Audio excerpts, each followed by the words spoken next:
And नमस्ते, स्वागत छ तपाईँलाई मेरो यो ब्लगमा। आई होप हजुरहरू एकदमै सन्चै हुनुहुन्छ भनेर। सो म पनि एकदमै सन्चै छु। अनि होली कतिको राम्रो मनाउनु भयो, मैले त एकदमै राम्ररी मनाएँ, हजुरले भिडियो देख्नु भयो होला।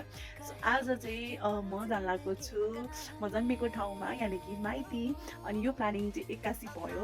अनि हस्बेन्डले मलाई एनिभर्सरी गिफ्ट नै दिनुभयो, यो सरप्राइज। अनि यस, मेरो माइतीमा पनि कसैलाई थाहा छैन, उहाँहरू सबैलाई पनि सरप्राइज हो।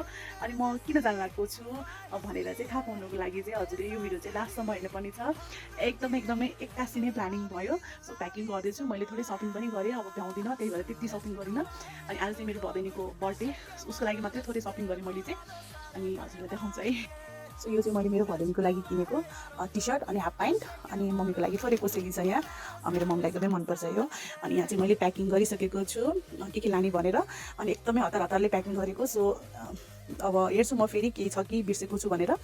एन्ड यस 5 बजीको फ्लाइट छ मेरो। अनि मलाई चाहिँ गिफ्ट दिनुभएको मेरो बुढाले, एनिभर्सरी गिफ्ट, तिमी जाऊ भनेर। And thank you so much बुढा, लभ यू सो मच। अनि यस, अब म एकछिनमा रेडी हुन्छु, अनि त्यसपछि म निस्किन्छु। अनि बच्चाहरूलाई चाहिँ म लाँदिनँ, बच्चाहरूलाई चाहिँ म लाँदिनँ, किनभने म चाहिँ एक दिनको लागि मात्रै जान लागेको छु।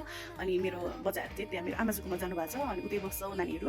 अनि उहाँ चाहिँ पुऱ्याउनु जानुभएको छ, ल्याउनुहुन्छ। अनि त्यसपछि मलाई पुऱ्याइदिनुहुन्छ, किनभने बाबु फेरि देख्यो भने रुन्छ, मलाई जानै दिँदैन।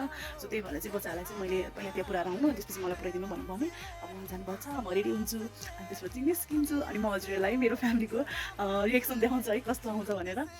सो प्लिज मेरो भिडियो हेर्नुहोस्, अनि साथ सपोर्ट एकदमै धेरै दिनुहोस्।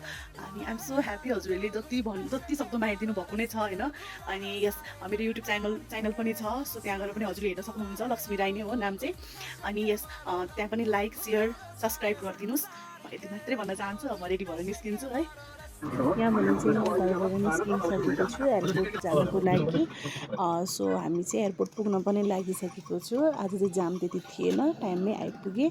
अनि ढिलो भयो भन्दै हुनुहुन्थ्यो, तर भित्र गएर थाहा पाउँदा त एकदमै डिले रहेछ प्लेन चाहिँ। सो ढिलो भएन हामीलाई। अनि यहाँभन्दा भित्र जान पाउनुहुन्न, सो उहाँले चाहिँ बाई भनेर जानु पऱ्यो मलाई। अनि म चाहिँ भित्र गएर वेट गरेँ, किनभने 1 घन्टा नै डिले रहेछ फ्लाइट चाहिँ।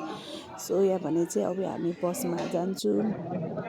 अनि वेट गर्दैछु, अनि उहाँहरूले बोलाएपछि मात्रै जानुपर्छ। सो म फाइनल्ली ल्यान्ड भयो।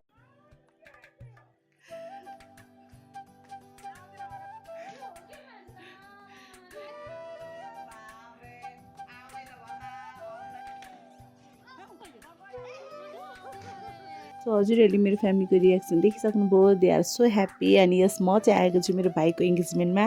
आन्टीलाई थोरै मेकअप गरिदिएँ, कस्तो लाग्यो कमेन्ट गर्नु। भाइलाई पनि थोरै टचअप गरिदिएँ, लजाइरहेको थियो।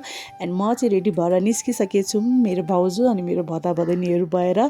सो इङ्गेजमेन्ट हुने ठाउँमा पुगिसकेँ। उहाँहरू चाहिँ मेरो बुहारी, and she is so beautiful.